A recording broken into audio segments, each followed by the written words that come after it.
Hey, I got some great news for you. Satan can't stop you. What Satan will try to do is he'll try to get you to stop you. Now, you might be confused. You might have seen some of my videos in the past, and I've said, hey, it's not God taking people out and people are dying, and it's not God doing it, it's Satan. So now you're confused. You're like, well, I thought you said Satan is taking people out. He is. But the way that he does that is he gets you to stop you. He gets you to stop having faith in God and start using your natural five senses, logical reasoning. Let's look at the example of Peter. So Peter and the rest of the disciples, they're out on this boat in the middle of the night. It's storming, and out comes Jesus walking on the water, doing something absolutely insane, absolutely crazy, absolutely impossible. And they saw this and they're terrified. You would be too. You saw some man come walking across, the sea in the middle of the night. So they're terrified. Peter says, hey, if that's you, Lord, tell me to come out there with you. Well, Jesus, he's all for faith and belief. He says, come on, man.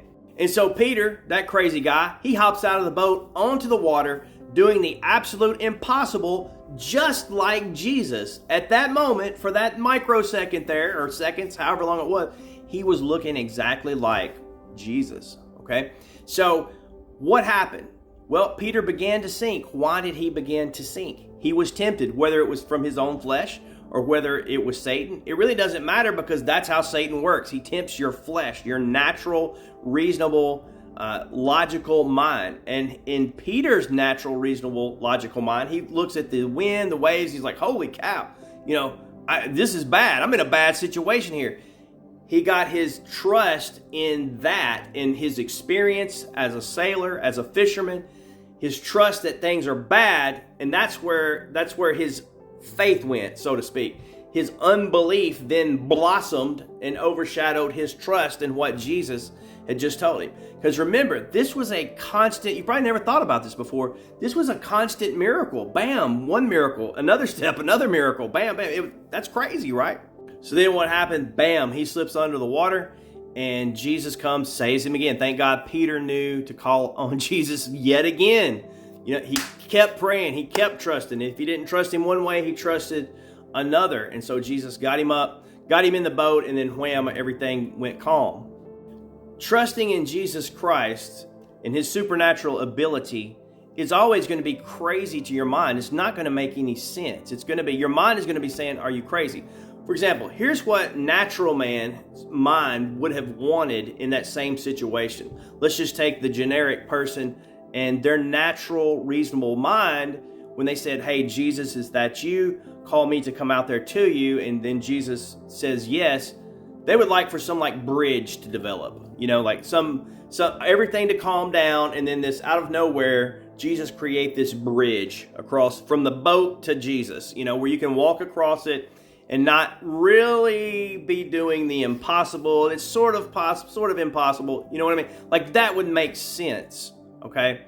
And so that's what the natural mind craves. Now, obviously, it doesn't matter if it's a calm day or a rough and stormy day. When Jesus calls you to do the impossible, it's all impossible. Okay. It doesn't matter how bad it is, really.